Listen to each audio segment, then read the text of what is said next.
Hey everybody, welcome to Wandering DMs. I am Dan. Paul is off wandering this week. He'll be back next week. But we have a very special show for you today. I am joined, kind of filling in for Paul here, by one of our top patrons on the Wandering DMs channel, Mr. Stephen Wendell. And we're going to be talking about jousting in original D&D, and we're going to do it live here on the air. Stephen, thanks so much for joining us today. Hi, Dan. Thanks for having me. I'm glad to... I'm glad you accepted my challenge. I'm really glad that you posed the challenge, Stephen. So Stephen and I have been big fans of the jousting system that's in original D&D for a long time. And frankly, I think that both of us agree we don't get to play it enough. Am I right? Am I right about that, Stephen? Yeah. Yes. Nobody wants to play chainmail jousting. Right? I feel the same way. So Steve and I have both developed a system for playing chainmail jousting, and Stephen posted it on his blog a little while ago. I actually haven't posted mine to date, but I used it at GaryCon 2018 because they have a big jousting tournament there that's kind of a real highlight every year. So we started discussing that, and we thought about, well, let's put system versus system, man versus machine, or really man versus math is what you're going to see here today. So I thought that was a great idea, and I'm so glad that we could connect here. Now, Stephen, you're actually connecting from Germany. We're in Germany here at the moment. Yeah. I'm actually I'm just across the river from that castle over your shoulder. That one, yeah. Amazing. Yeah, well, that's the best. Yeah. I was there last earlier in the week. Wow, nice. That's awesome. I'm so jealous. Of course, I'm coming from Wandering DM's headquarters in New York City here. So let me see. So if you don't know who Stephen is, he has an old school blog at dungeonlands.com. That's DONJON lands.com, which we adore to death. That's where Stephen previously posted his jousting system.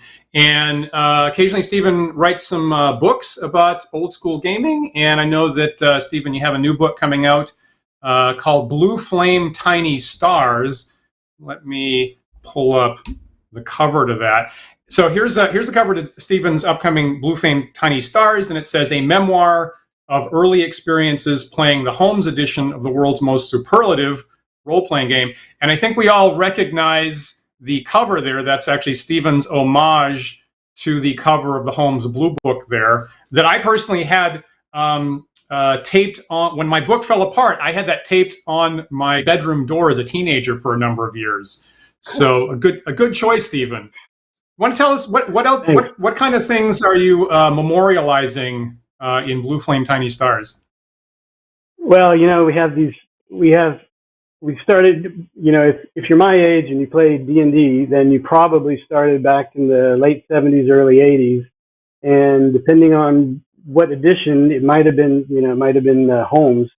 And we have all these memories about this first time we played. And I don't know, for me, I just never lost those memories.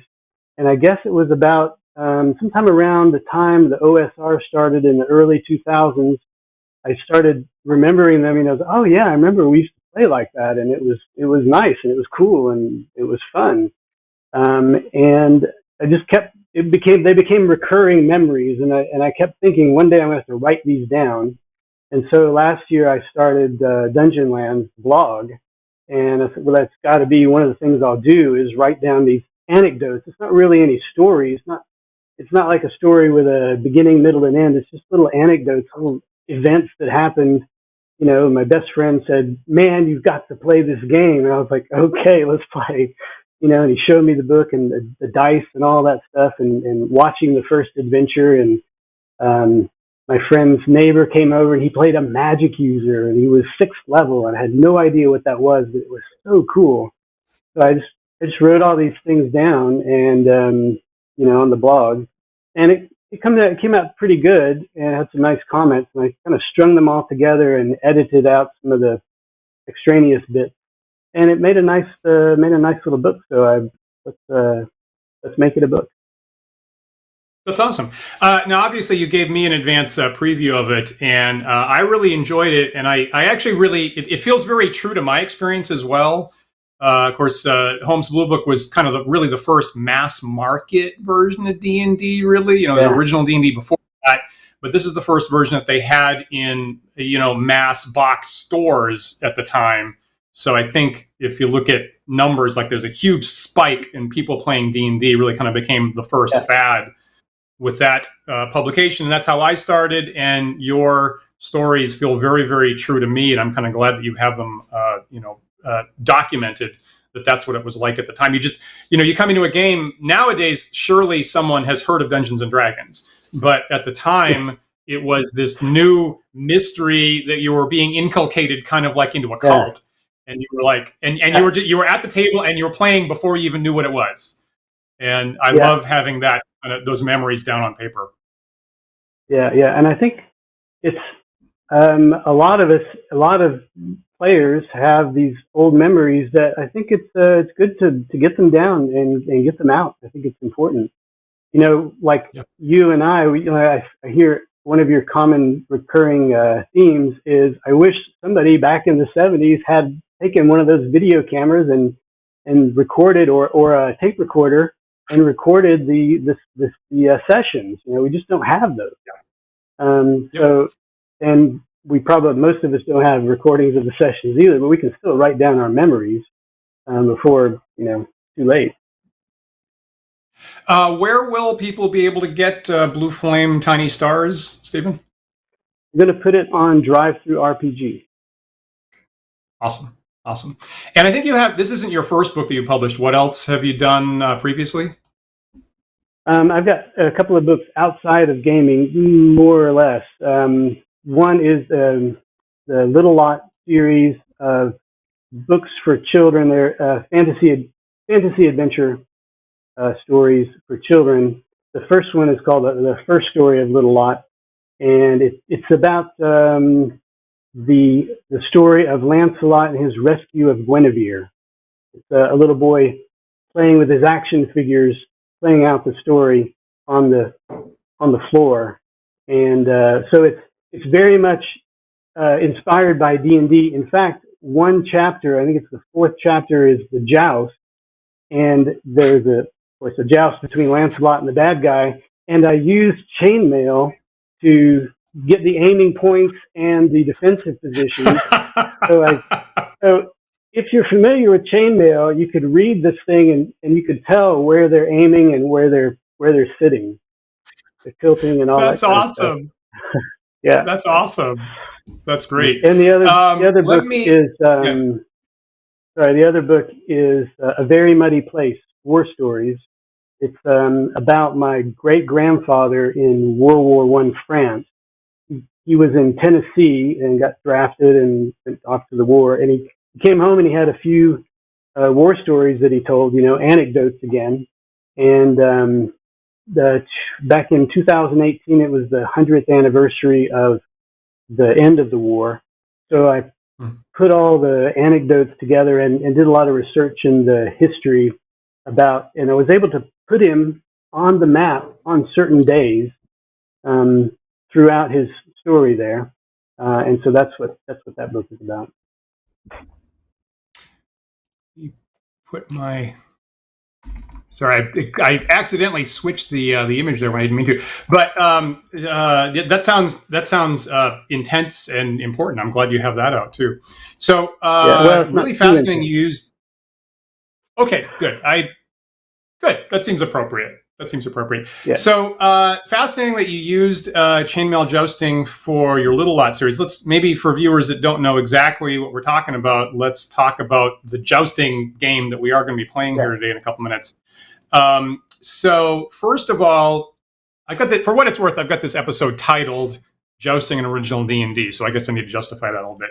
If you look at original D&D, the DM's book that comes in the white box here, get that out here. So you crack open original D&D from 1974, you go to the DM's book in there, and they've got a section on wilderness, and particularly this page on castles. All the different castles are going to be in the wilderness. And, many of the castles are controlled by, fighting class, fighting men, as it's called there. And so the one paragraph, like what's going to happen if you run into a castle that's run by a fighter, and what it says there at the bottom of the page is fighting men within castles will demand a jousting match all the time. No exception. That's the only thing they ever do. They're going to demand a jousting match with all passerby of like class of fighters. Otherwise, they will demand a total from 100 to 600 gold pieces from the party. If a joust takes place, use rules from Chainmail. And if they lose, you get that guy's armor, which is probably very expensive. If you win, you get to stay in his castle for free and get gear. And of course, Chainmail, if somebody doesn't know, is the precursor to D&D that had mass combat warfare, and then they added on man-to-man combat, and then they added on fantasy combat with all the Tolkien monsters, of course, that wound up evolving into D&D. But in the middle there's a specific jousting system, which is what we're looking at today. So let's go look at that. So so now I'm going back to Chainmail here. Here's the text in jousting, and basically, at the bottom of the page, you get the point system for what's going to happen on a particular ride. And we're going to be playing, opposing knights, obviously. And what's going to happen is that there's this matrix. Should I just bring up the matrix, Stephen? Bring up the matrix. That's really what we're going to be looking at. Okay. Get the matrix, Dan. Okay. So then, all the tables you actually use in Chainmail are in a separate part of the book, right? They hadn't quite gotten their formatting down right. So all the tables are done over in the appendix. So here's really what we're going to be looking at. Gygax loved appendices. and we love him for it, frankly. There's really all appendices what would and we pole do arms. without the DMG appendices? Yeah. The best part of the DMG is the appendices. They kind of are. So when you're doing original D&D or Chainmail jousting here, you look at this matrix, and each of your two players is going to pick an aiming point where you're aiming the lance. That's that left-hand column. And then you're going to pick a defensive position that you're positioning yourself in the saddle, and that's the row across the top. So a combination of aiming point, defensive point, and then over on the far right, not every combination is allowed. So over on the far right, they're saying, if you've got this aiming point, here's the only defensive points you're allowed to pick. You look at you display what your move is on both sides, and then you get some kind of result there. Basically, is that what people need to know, Stephen? Tell us what the different options. What are the different options for results as you understand them? The different options for results. Well, the best thing that can happen for the attacker is to unhorse your opponent, which is the U. So that's a good thing. You can also injure the opponent, which is fun. I noticed that you always injure and unhorse at the same time. You can never injure without unhorsing. Agreed. I've learned that's how it works. You fall and then you get injured. Jousting. We were practicing a little bit on Wednesday. Stephen and I got together on Wednesday. We practiced a little bit, and I thank you for pointing it out, Stephen. I hope that you're recovering okay. Yeah. You got the lean right and lean left. It doesn't work the same way on a bicycle. So otherwise, there is you can knock off the opponent's helmet. If you aim for the helmet and the opponent, it's only one. You only have one chance to do it. If you aim for the helmet and the opponent is sitting steady seat, right straight up in his seat, then you can get his helmet. Otherwise, you miss every time. Good point. And then there is break slants. Break slants. The B is the only attack that's bad for the attacker. So we see the B. You don't want to get a B because then your lance is broken. And in the case of the helmet, if your helmet comes off or if you break your lance, then in the next ride, for some strange reason we don't know why, you have to assume the steady seat position, and your opponent, of course, knows that, and so he will choose best tail and on his attack. And there's nothing you can do. You're going to be unhorsed, and you're going to be injured. Or no, you're going to be unhorsed. Your opponent is going to break his lance, but the joust is over at that point. The only thing you can do is to choose the best attack and hope that you can unhorse your opponent as well and maybe win on point. Great analysis there, actually. I agree with that. When Steve and I got together, I feel like with a lot of games in the past, like for some reason Risk pops to mind. Like there's usually like a disagreement about what's in the rules. So one thing we wanted to do is connect and we're talking and make about sure a that thing we with chainmail. Right. Yes. Right. Because there's no ambiguities there. And fortunately, Steve and I actually do agree with everything that he just said about the analysis and how the game's going to run. So that was frankly a relief, because I'm accustomed to like there being a big disagreement on these things. Who to thunk it? I see a comment. I saw a comment here about the attack points, the aiming points have these kind of cryptic initials to them. So we should probably explain. We should probably give a little bit more detail about exactly what those are referring to. So the other thing on that same page, right, is the shield. Is in a joust, you're normally aiming at the other knight's shield. And so they are using these classic, I guess, Latin terms from heraldry of you can aim at the DC stands for Dexter Chief. Chief is going to be the top of the shield. Fess is going to be the middle of the shield. And then base is going to be the little pointy part at the bottom of a kite-shaped shield, basically. And then in Latin, dexter means the right, which is where we get the word dexterous or dexterity from, actually, because that's the good side to be on for manipulating stuff. Sinister stands for the left, because, of course, left-handed people, such as myself, are evil and sinister and can't be trusted. So I get that. I understand. I'm okay. Okay, we're unusual, folks. And then, of course, pale stands for the center. So you're either picking Dexter Chief, Pale Chief, Sinister Chief across the top, or Dexter Fess. I guess they have it as Fess Pale or Sinister Fess across the middle, depending on what you're doing. You're aiming for right, middle, or left. So hopefully, and then of course, and there's one other option is you can aim at the guy's helmet, which seems, I don't know if that's sporting or not, but that's the other option in there. So hopefully that. So now everything's all cleared up. So now we're just going to be talking Latin for the rest of the episode. I think we're all on the right page about that. There's some great names for NPCs in there. I want to call some guy Dexter Fess. That's great. So maybe we'll just talk about, before we get into it. So I'll bring back the rules text. I mean, so I think we know what's going to happen there. And you get the point results there. Maybe we'll just chat about things that were possibly surprising. So number one is the way that this text says it is you're going to do up to 3 rides, but you're really just looking for the first unhorsing.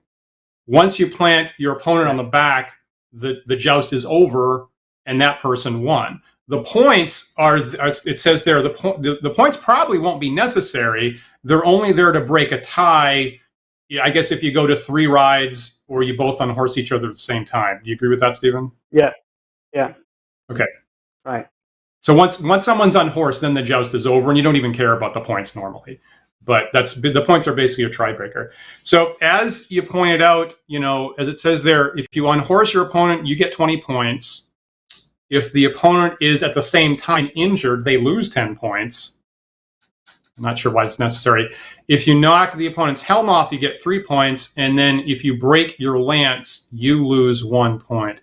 Is that what you expected, like the first time you saw chainmail point scoring, Stephen, or was the break lance surprising to you? I didn't expect anything at all when I first looked at that. I had no experience with jousting at all before. Not that I have an experience now with jousting, except for the bicycle kind. You're welcome. But you and I both were wondering separately, because I found your comments on I think the OD&D boards about why was it that when you break your lance you get -1? I don't know either. In all my research, the historical research, they wanted to break their lance. It showed that they were hitting the shield because they were trying to be safe. They wanted to hit the shield correctly with the lance in order to shatter it. That was what they wanted to do. And actually injuring the opponent was a bad thing. It was frowned upon. So however they did this is they made it to be a little bit more gritty. And there were historically, I think in the beginning, it started around in the 12th century, something like that. I'm not really sure. And there were like two schools of jousting. There was one that was sort of nice. We played by rules and all that kind of stuff. And there was another one. I think it was the French. It was more French. That they were a little bit more gritty and they wanted to hurt you. So I don't know where the whole thing comes from. Yeah, yeah. And interesting though that I totally go ahead. Go ahead.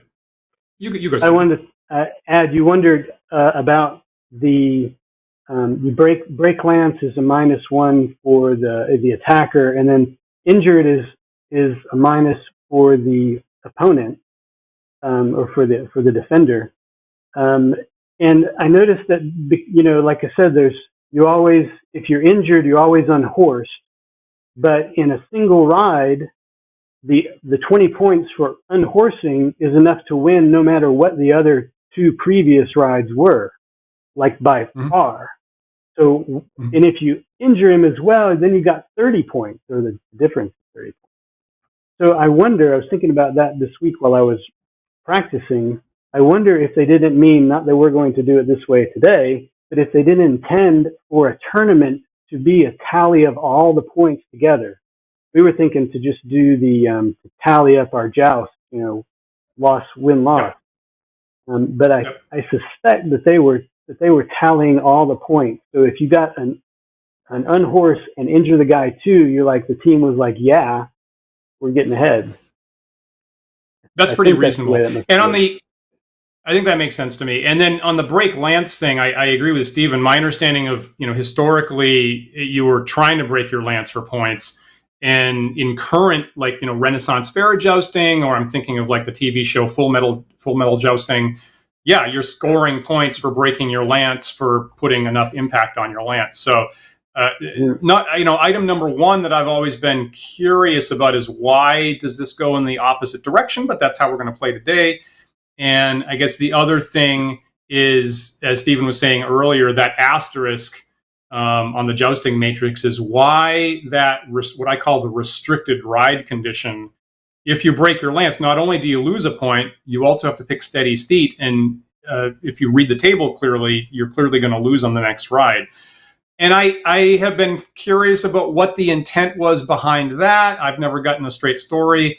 I know that at GaryCon, when they run it, they interpret that as, well, you have to run back to your tent for a new lance, and you're getting back to the list not prepared properly as the timer runs out or something like that. It's maybe, right? Okay, we've got to make up some kind of interpretation, but I'm kind of curious what was on their mind to begin with. But anyway, whatever it is, that's the game, and that's what we're playing with today. Go ahead.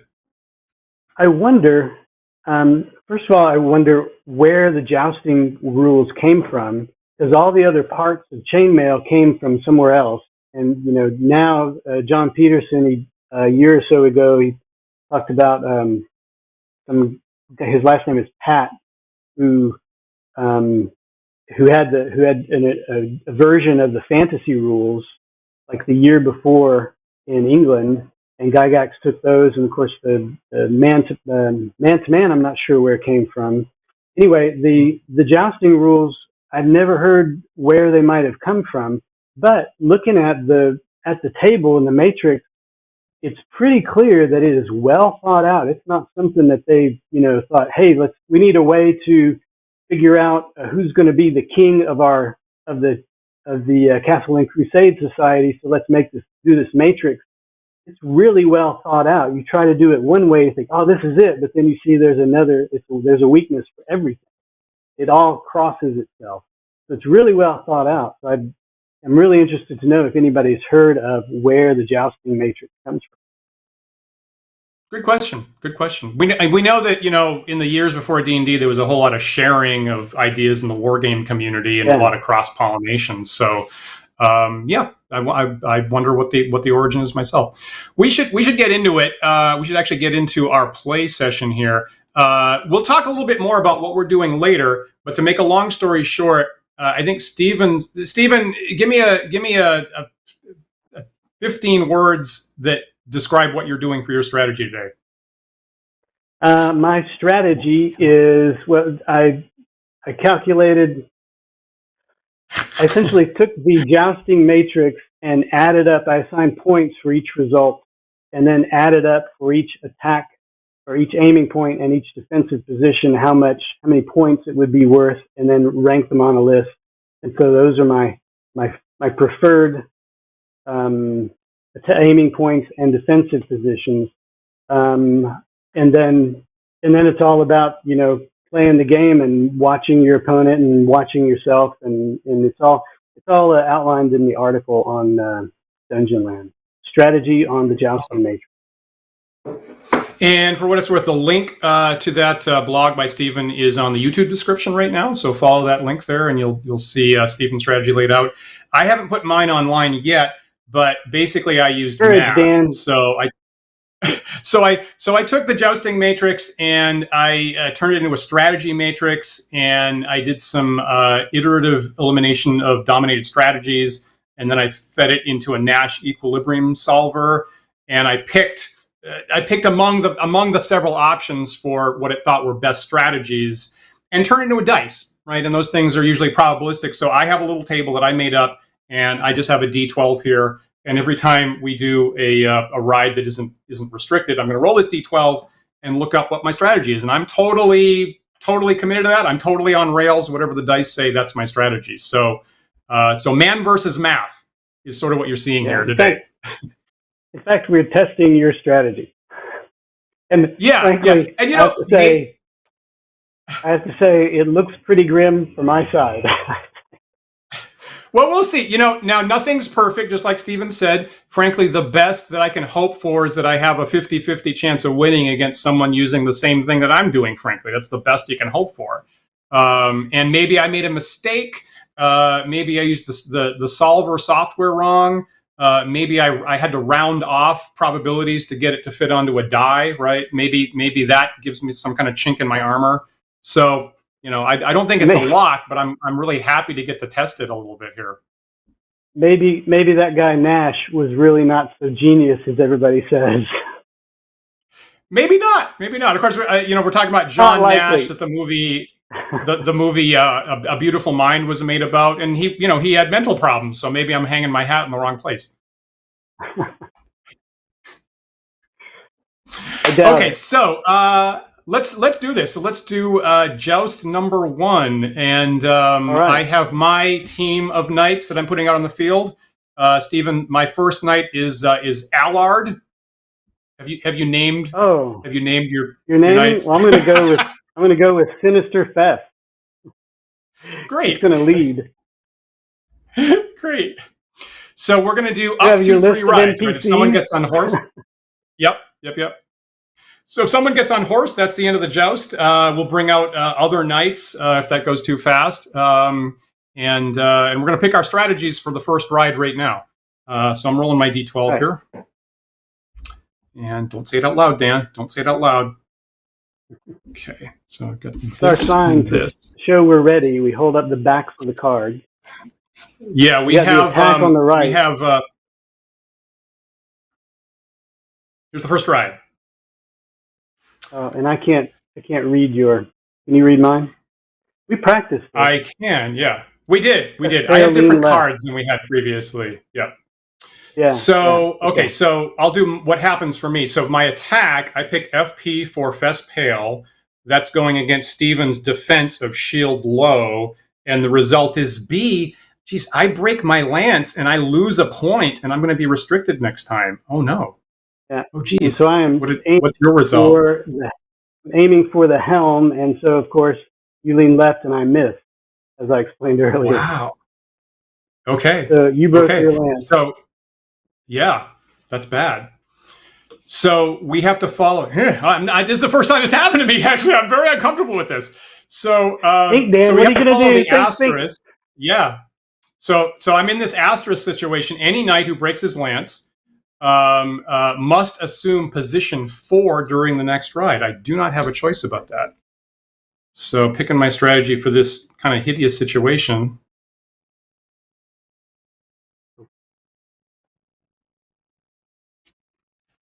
Okay, so I have picked, for my attack, I've picked Fess Pale.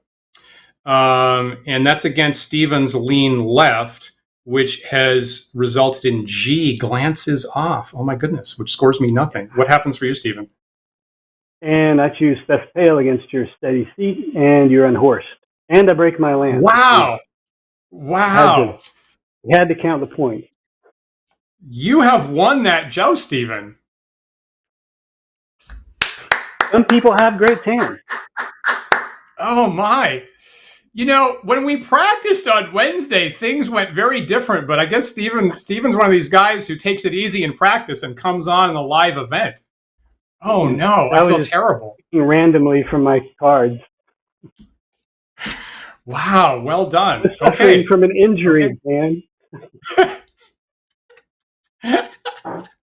Okay, we should make this. Let's see if we can go best 2 out of 3, huh? 2 jousts out of 3, Stephen. You okay with that? Well, I don't know how much time we have, but I'm prepared to go for like 6 or 7 jousts. I guess probably should be an uneven number if we're tied at the end.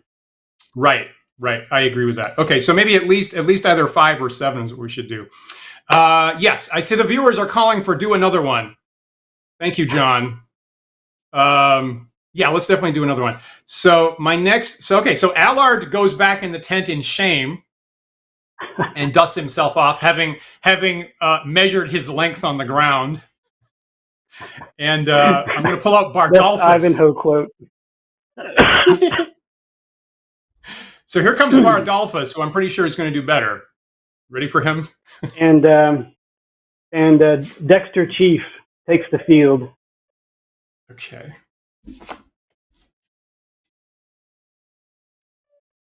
All right, so I rolled, for what's world, I rolled an 8 on the D12, which results in this. Okay, so I have picked Fess Pale for the, which is right down the center, the immediate center of your shield, I think. And that's against Stephen's steady seat, so I break my lance and I unhorse him. Yeah, and I had a, was that glancing blow? Yeah, steady seat, glancing blow. Yeah. We're 1 for 1, 1 to 1. We're even. All right, good job, Bardolphus. So it goes fast. Right? Yeah, so far it's time basically determined, and it's basically determined in the first right. Let's do one more, and then maybe we'll chat a little bit how this interfaces with D&D, actually, because it's a really good question from Hobo Ogre that just popped up. So let me pull out, what do I have next? This is Carrick coming on the field. So hopefully he can continue the run. I am fielding Chief Pale. He's the team leader. I love that. So here I rolled a 2 on my D12 for what it's worth. Mm-hmm. So I'm actually attacking the Chief Pale of Chief Pale. So I'm glad that you pulled him out. So I've got Chief Pale against your shield low, which results in unhorsing and injuring Chief Pale, unfortunately, right smack in his heart. Oh man. Yeah. And I missed again. Helm versus lean left. Helm versus lean left, right is a miss. Okay. So I throw Chief Pale in the dust and give him a scar on his head. Sorry about that. 2 to 1. 2 to 1. After we talk about D&D, we're going to come back and do some more. You know what? Let's do number 4, because we might be tied after number 4. Let's do one more and then chat about D&D. Yeah, that will increase the tension for coming back later. Okay. Yeah. See, we're smart entertainers. We know how to do this, Stephen. Yeah. We've been doing this for years. Did you see Vince McMahon retired the other day? Anybody see that? It's kind of in sports entertainment news. When I for what's worth, when I met co-DM Paul, we were at a company doing an online wrestling game, and we had to meet with the people at WWE, including Vince McMahon, actually. So that kind of caught my eye. Anyway, so continuing our sports entertainment here. I have Dobbin on the field. And I'm going to go with lean left. Sir, lean left. Okay, so here's what Dobbin's going to do. Now I picked this worked sufficiently well for me that I picked the exact same strategy as last time, thanks to the D12. I didn't actually pick it. You picked it, or you didn't? You rolled it, or you picked it? I rolled and got the same thing on the D12. The D12 mine. told me to do the same thing. So my attack CP, so Chief Pale in the middle against shield low. Yeah, same thing happened. So I unhorse and injure Stephen's knight, actually. Yeah. Yeah. What happens for you? Or lean left, I guess it was. Yeah. And and same thing happens for me. I miss again. Yep. I hit, I miss, I miss again. Okay, so somebody call a cleric, because unfortunately I put two of Stephen's knights in the in the hospital. They'll get better. Yeah, they'll get better. So let's talk about how this overwhelmed. Yeah. Someone boiled water. Measuring his length upon the ground. Sorry. I think he's 6'3" last I checked. So Hobo Ogre had a really good question as we have our intermission here for a second. Is how exactly does this interface with D&D? And Hobo Ogre is correct, right? This was made before D&D, before there were classes and levels and player characters and all that kind of stuff. So among the limitations and among the kind of weird things that it being called for in original D&D is it doesn't take into account anything about level. It doesn't take into account anything about ability scores, nothing about magic, right? Nothing about different equipment, better armor, or anything like that. None of that's on the table here. It's two purely equivalent knights. There's nothing different about them, and it's purely a test of player skill on this matrix, nothing else.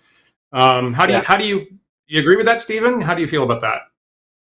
That was a problem that apparently was a thing at the time, at the beginning of D&D. There was an article in Dragon Magazine, I don't remember which one. A guy made a system that for me was overly complex, where you essentially are rolling some sort of 2-hit that gives you, there's lots of consulting more charts, and it takes into account levels and magic items and pretty much everything, but it's really convoluted and it takes a while to generate results.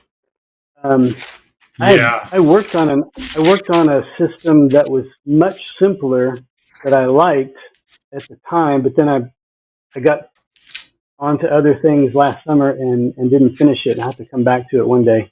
Cool. But the interface rules-wise with D&D is difficult. Essentially, though, if you have two knights who are of roughly equal level, like within 2 or 3 levels of each other, then you could say, okay, they're the same, and use the jousting matrix. You could also say that socially, in the social environment, that what kind of knight would challenge a lesser knight or accept the challenge of a lesser knight? None. They wouldn't do it. Maybe in certain chaotic realms they might do that, but probably not in a lawful realm. And then you also wouldn't use magic items. It'd be like, that would be cheating to use a magic item. So that makes it where if you integrate it into the scenario, then you can just use the table as it is. And I think that's the big thing, is integrating, just jousting a tournament into the scenario. I mentioned in my article that the really important thing is to put stakes make the stakes high for winning or losing the tournament. Either it's life or death. If they win the tournament, they get something, or if they lose the tournament, they lose something really important. Or it could be a little bit less life and death, but it could be really important. Like, if we win, we get to go that way. If we lose, we have to go that way, and we don't want to go that way. Something like that. Integrate it like that. But it's not hard to do that because I mean, if you're doing medieval fantasy, then there's jousting. So just put it in there into the scenario. It's it isn't hard to it isn't hard to learn. The big thing is that the players have to be on board. You have to say, look, I've got the scenario where you're jousting. You guys want to learn some new rules? There's not a lot. It's like this the rules you showed in the text plus the table comes out to one page. You can print that separately on a page and give it to everybody, and it's not difficult to learn. It's a little bit difficult to get the hang of it, to realize, because when you start out, you're like, I have no idea what I'm doing. I'm probably choosing the worst thing. You feel bad, but after a while, or if you look at my article, or if you look at the article that Dan will publish on the Nash equilibrium, then you got some good strategies. Probably the Nash equilibrium is the best one. The problem is then everybody's going to use it, so which is good because it ups everybody's game. Yeah, those are all good thoughts. I agree. Hobo Ogre put a comment here that I agree with. Like, original D&D does say that the castle owner, who's either an 8th or 9th level fighter, if I recall correctly, is going to challenge anybody, right? So I agree with arranging the joust event to be between equal knights is a great solution. But if you have random PC versus one of these castle owners, you are going to have to deal with the I'm only 4th level and he's 9th level. How does that affect it? You can have, if he's a lawful castle owner, domain owner, he might designate one of his knights who is the same level or close to because he's going to say, I can tell that I can tell the way you walk, you don't have the right kind of swagger. You're not going to be any competition for me. So I'm going to, let one of my knights stand in. Nice. I hadn't thought about that. That's nice. And I will say that, if you're going to do that, you might, with your player characters in a D&D game, you might want to give them, and we've talked a number of times at this point on the channel about these mini games, right? Original D&D did not have a core mechanic. That whole concept came 30 years later. And it has a whole lot of these kind of mini games where you do this for jousting, and for the wilderness, you're supposed to go look at the outdoor survival game from Avalon Hill. And for aerial combat, you probably want a copy of Fight in the Skies, and all that kind of thing. And I got to admit, I love it too. I will admit, I will confess that me springing a new system mid-game on players hasn't gotten the best response. You might want to check in beforehand if you've got a player that wants to engage with that, and give them the rules in advance to analyze. Because admittedly, if I give someone this chart mid-game, and I totally have done that, they're at sea. And yes, I have, as DM, I have a huge advantage. And so what wound up happening in my original D&D game is this happened a couple times, and the players went around the table and said, the next guy that challenges us to a joust, we're just going to kill him. Everybody agreed with that. We're just going to mob him and kill the next guy, anybody that ever challenges to a joust again, because it was just fundamentally unfair. So then, as you would expect, I started modifying the rules, and now, frankly, I do something a little bit different. But if someone is interested in the system, it's quite a lot of fun. You want to do a couple more jousts, Stephen? A couple more. I need 3 more at least. Okay. I have 3 more named knights, so I think we were in like mind about how many we're going to do. You're rolling this, right? It might be that your table is. I used the earlier table that you gave me. You sort of did a bait and switch on me, Dan. For my part of my strategy outlined in the article is to watch your opponent, right? Yes. Watch your opponent and see what he does, to learn what little things he's favoring. He's going to have ticks. When you gave me your, Nash equilibrium and the tables, and this is how I do it, essentially what you gave me was all of your previous moves into the infinite past and all of your future moves into the infinite future. So I was able to analyze that and come up with a few moves that are different from the ones on my chart, but that are adapted to the player in front of me. So and I'll have to write this up so any player who's a jousting against the Nash equilibrium might use this system, or they might just use the Nash equilibrium. It's game theory, kids, live on the Wandering DMs. And this is what it's like, is you think that I think that you think that I think that you think that I think.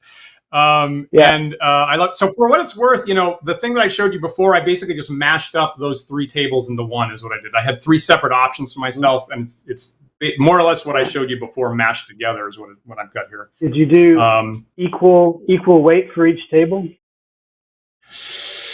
Yeah, you know what? I did this like a couple of years back, and I actually don't remember how I connected it actually. But Okay. for what it's worth, what I'm doing today actually is what I was playing at GaryCon 2018 with. I think it's weighted, and I like modified rules. Yeah, and then I actually think I threw one thing in just for flavor. You're doing to me the same thing GaryCon did to you. Oh, I demand a rematch. That's fair. That's fair. We'll expect to see Stephen again sometime in the future. We'll take, as usual, there's complaints about my play that's going to the Central Wandering DMs Commission, and we'll get a ruling, and we'll probably have to bring Stephen back. I'm used to it, Stephen. No problem. We can totally do that. Okay. All right. Do we have time for a couple more? Okay. Yeah. Let's see. Who do I have? So I have Edmund coming on the field now. Now I'm currently up 3-1. But if we do 3 more jousts, Stephen can definitely pull ahead. Yeah.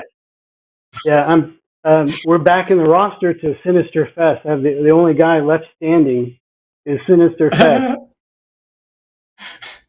That's a great name. Isn't it? That's actually a great name. Okay, so roll. I got a 7, so I'm going to get this and this.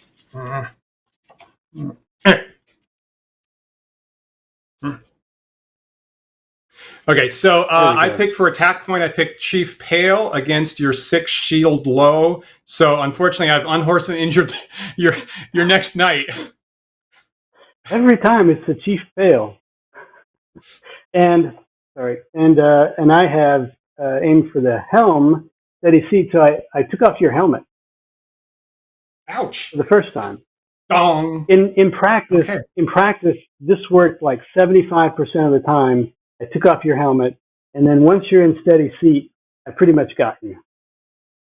For example, let's imagine that you had chosen a different attack and missed me, but I took off your helmet, and you have to do steady seat. Let's see what happens. Well, then I would automatically lose the next ride, right? You would, but let's see if you're able to unhorse me, because there's a chance, right? Yeah. I'm just grabbing 2 cards. And maybe it's bigger than I thought. On your previous table, it was only a 3% chance. We'll see how much it's going to be now. Yeah. So hypothetically, right? Hypothetically, if I was... Jeez, wrong thing here. Sorry.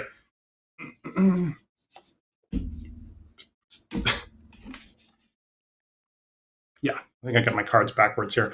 So hypothetically, I got, in that case, I picked DF for my aiming point. At your lean left would be a miss. And obviously, what did you do? Yeah. S Pale versus steady seat is unhorsing. And it's like, with your 3 tables that you had earlier, using lean left for me there's only a 3% chance that you might come up with. I think it's lean left. I don't remember. It's bait. If you're aiming, it's Sinister Fest. If you're aiming Sinister Fest, only a 3% chance you're going to come up with that. So lean left is the best defense for me. However, all of the attacks that allow lean left are really bad for me, including Fest Pale. Fest Pale, I'm always going to break my lance, so I can only use it on the last ride, the 3rd ride, or if one of us is stuck in our steady seat. Yep. That's the only chance I have to use it. So the Nash equilibrium is really a really strong system. Yes. In my analysis. That's what it's there for. We got about 10 minutes left here. Let's do two more kind of quickly. So I'm currently up 4-1, I guess. I got two more named knights that I had here. So here comes Fabian. I rolled a 1. Okay. And I'm gonna do something that is not on my, what was it?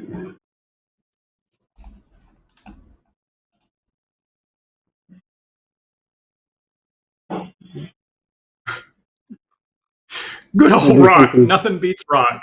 A little different. Yeah. This is Sir Lean Right. Okay, so I took CP lean left. So my CP attack against your steady seat breaks my lance, which is not good. What happens for you? Hopefully, my base versus your lean left is going to unhorse you. Oh crap! Oh man. Okay. Good job. Okay, Stephen's coming back. Seems like a good selection. And here comes my last knight, who's Godfrey. So I rolled a 10, so I'm going to do this.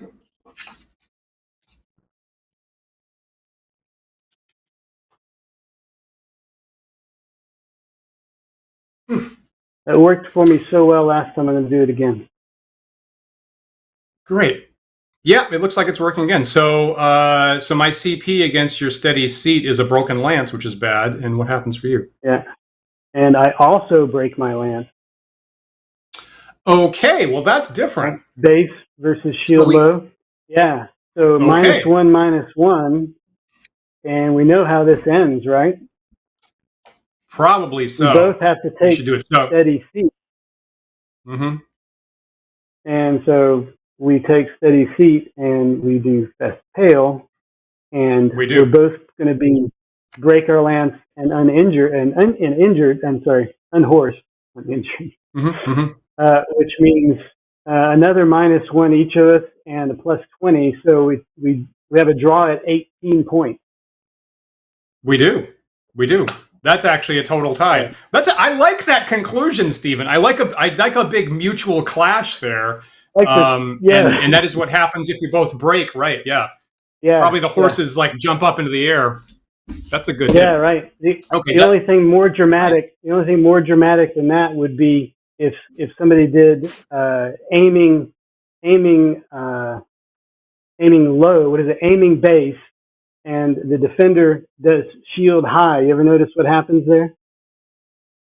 Shield high versus base. Oh, it's very bad. Yeah, I guess apparently you break your lance off in the guy's face because it's a broken lance, he's unhorsed, and he's injured. That's very bad. That's the thing, Dan. It's not his face. Shield high. Base. Yeah. Right. Yeah. Right. That party, there's no party for a month after that. Great. Good point. Careful. I had not actually really thought about that result so cleverly. Thank you for bringing that image to my mind.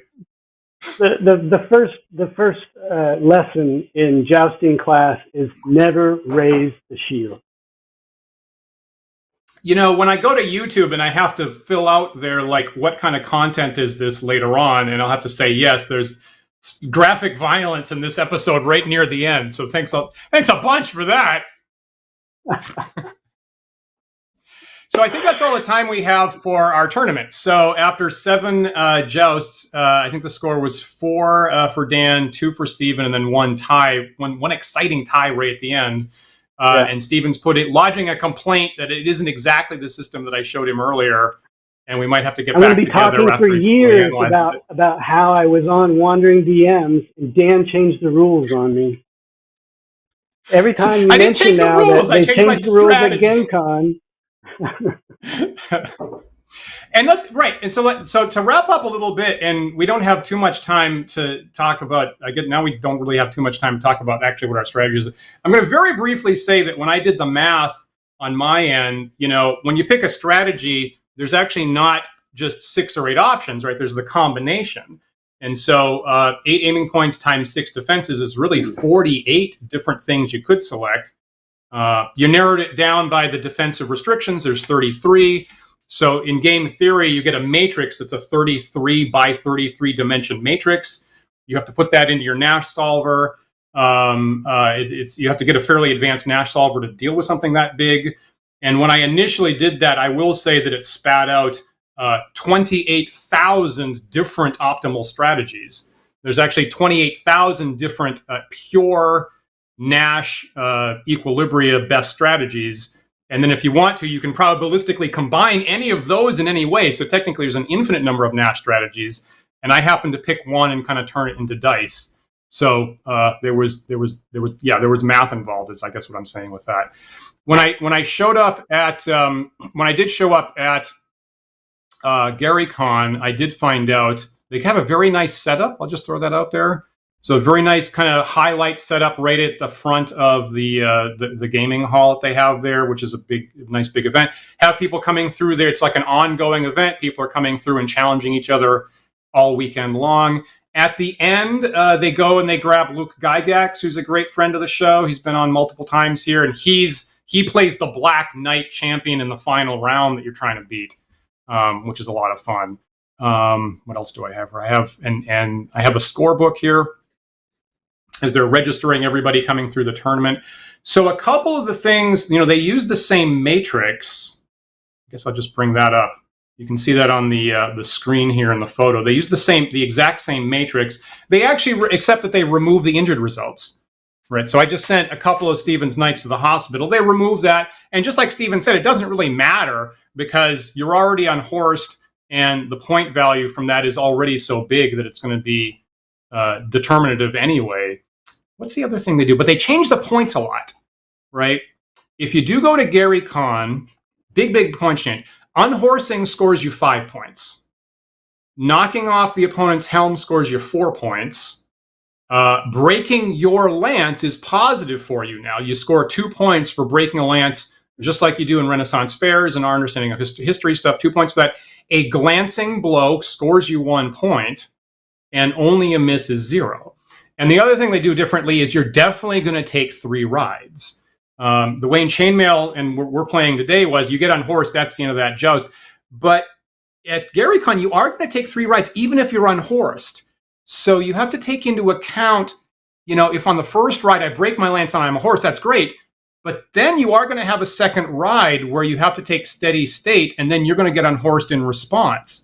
And that actually gets a lot more complicated, and I actually have yet to fully do that math. But keep that in mind that, just a little bit of changes to the rules changes the math a whole lot, and that's what you have at the GaryCon tournament every year. So just kind of keep that in mind if you do that. Maybe I'll see you there some year.